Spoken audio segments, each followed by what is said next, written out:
మన ఫ్యామిలీ అందరికీ హాయ్ అండి. ఈ వీడియో నిన్న చెప్పాను కదా, పనంతా చేసుకుని ప్రశాంతంగా టీవీ చూసుకుంటా సోఫాలో పడుకుంటాను అని. కానీ పడుకున్నానా? అబ్బే, అట్ట పడుకొని కళ్ళు మూతా పడతా ఉన్నాయి.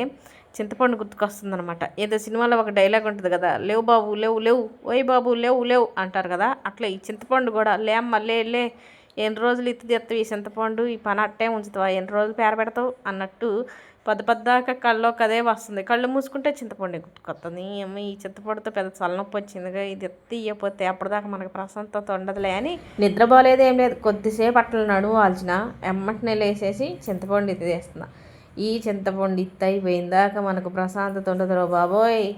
ఇది అయిపోయాక మళ్ళీ మిరపకాయలు వస్తాయి, మిరపకాయలు తోడేలు తీయాలి. ఇప్పుడు ఈ టైంలో ఎండాకాలంలో ఇయ్యే పెద్ద మొన్న ఒకళ్ళు కామెంట్ పెట్టారు, చింతపండు ఇత్తనం ఎలా తీయాలో స్పష్టంగా దగ్గరగా చూపించండి. ఇదిగోండి చూపిస్తున్నా చూడండి. కాకపోతే మీరెవరు చాకుతో ఇత్తు తీయవాకండి. చింతపండు ఇత్త అంటే తీస్తే చిన్న డబ్బనం కానీ పూలు మాలగుచ్చే పెద్ద సూదులు కానీ ఉంటాయి కదా, వాటితో ఇత్తనం తీయండి. అవి కూడా లేకపోతే పిల్లల కంబాక్స్, జామెట్రీ బాక్స్లో కంబాక్స్ డివైడర్ అని 2 పరికరాలు ఉంటాయి కదా సూది లెక్క, వాటితో తీయండి చింతిత్తనాలు. మొన్న ఒక సిస్టర్ కామెంట్ పెట్టారు, అక్క ఈ రిస్క్ అంతా ఎందుకు, షాప్ నుంచి ఇది తీసిన పడ తీసుకొచ్చుకోవచ్చు కదా అని.